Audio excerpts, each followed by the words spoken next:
हिंदू धर्म रे चैत्र मास को अत्यंत पवित्र बोली धरा जाए। एही मासरे विभिन्न धार्मिक कार्य सह विशेषकर देवी पूजार परंपरा रही। राज्यर विभिन्न स्थान रे थिबा देवी मंदिर रे स्वतंत्र पूजार्चना करा जाय थाए।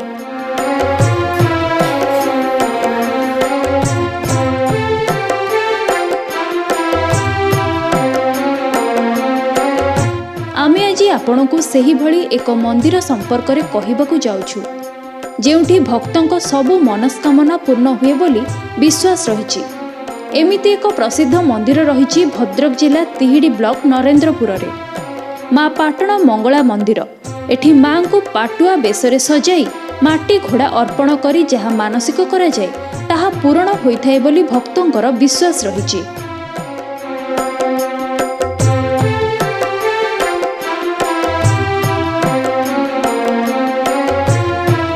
माँ एठी मंगला रूप में पूजा पाती।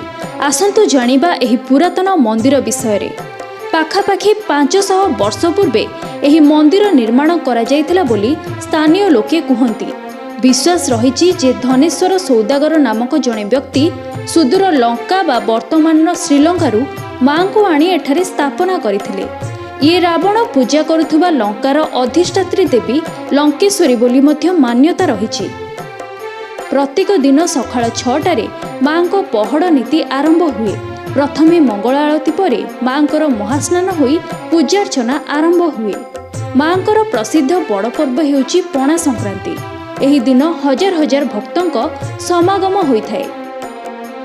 परंपरा अनुଯାयी संक्रांति पूर्व दिन पाटुआ भक्त माँ पाखे बेत पूजा करी उपवास रही थांती। परदिन भक्त पुष्करिणी रे बुड़ पकाई पूजा करिथांती। प्रत्येक मंगलवार माँ को पीठरे दर्शन पाई आसी थांती अनेक श्रद्धालु।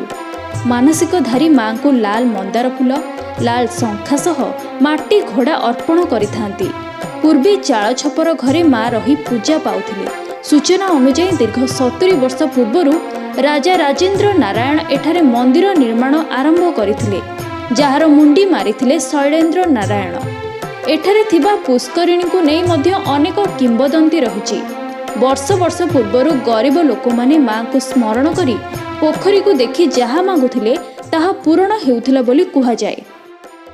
बहुत विश्वास बहुत प्रसिद्ध सबुठार बहुत बड़ डाक शुणती समस्तर एठी माँ को ये करुणा कहले न सरे। आमे तांका ठारू बहुत ये पाइचु। मु बहुत भी ये करिछि। मु निजे जति मोर अनुभव करिछि मु से कथा भी कहि पारिबि नै। आ माँ का विषय बहुत आम जानूँ। सब ये आसू आम प्रति वर्ष ये यात्रा को आसू माँ को ये मो पुओ को आनी पाटुआ करे। ये माँ का मंदिर हूँ बहुत ये पुराना आम जन्म आम भी देखी आसू। तापर ये एरिया सारा जिते लोक अच्छा सब माँ का ऊपर ये निर्भर करती। ये मंगलवार दिन ये आमर माँ का बार ये सबू प्रकार सबू ठारू ये बेसी लोक हुए माँ का ऊपर विश्वास भी अच्छी। माँ को पाटण आमर ये पणा संक्रांति महाविश्व संक्रांति जो हूँ बड़ पर्व बहुत एरिया माने भुवनेश्वर कटक भी ये लोक आसती। इतिहास हूँ 500 वर्ष पूर्व घटना। 500 वर्ष घटना मुझे कहीपरि ता पूर्व धनेश्वर सौदागर बोली जड़े सौदागर थिले। सी लंकारु माँ को आनी सी आणिकी एठी स्थापन कलापर तापर राजवंश उत्पत्ति हेले। मंदिर सेतबेले नथिला। गोटे चाଳ घर लंबा कि एठी थिला 3 बखरा घर। सी चाଳ घरटे 3 बखरा। गोटे बखरार माँ रोले मझी बखरार गोटे बखरार रोषे हुए आउ गोटे बखरार तांका भंडार घर माँ रोले एठी 70 वर्ष खंड हो गलानी। राजेंद्र नारायण भंज ये मंदिर करने मूलदुआ काम आरंभ कले। राजेंद्र भंज पर शैलेंद्र भंज या मुंडी मारे। एठी माँ हेउचंती चतुर्भुजा अर्थात दुर्गा, किंतु तांकर शांत स्वभाव जोगु तांको मंगला रूप में पूजा करा जाउछि बोली पूजक कहिसंती।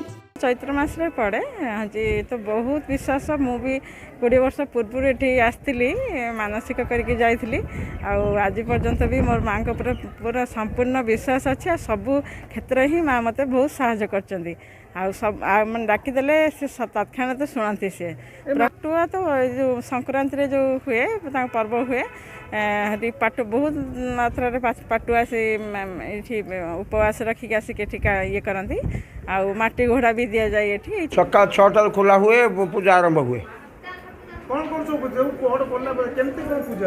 आरती हुए जान लो धूप दीप नीति देखिए ठाकुर माँ का गाधा कम सारिकी नित्य बाल्य भोग हुए दीपर टाइम ठीक 12टा 12:30 टाइम जान लो नीतिदिन भात डालमा भजा ये भोगटा हुए संध्या बेले संज पड़े जान लो राति 8टा 9टा बेले खीरी पिठा होता आगु रजा बर्तन से टंका खाई देखी जान लो आ दौना से किए खीरी पिठा कर हुए तो किए न कर भद्रक चांदबाली देवाशीष पाढ़ी रिपोर्ट के न्यूज ओडिशा।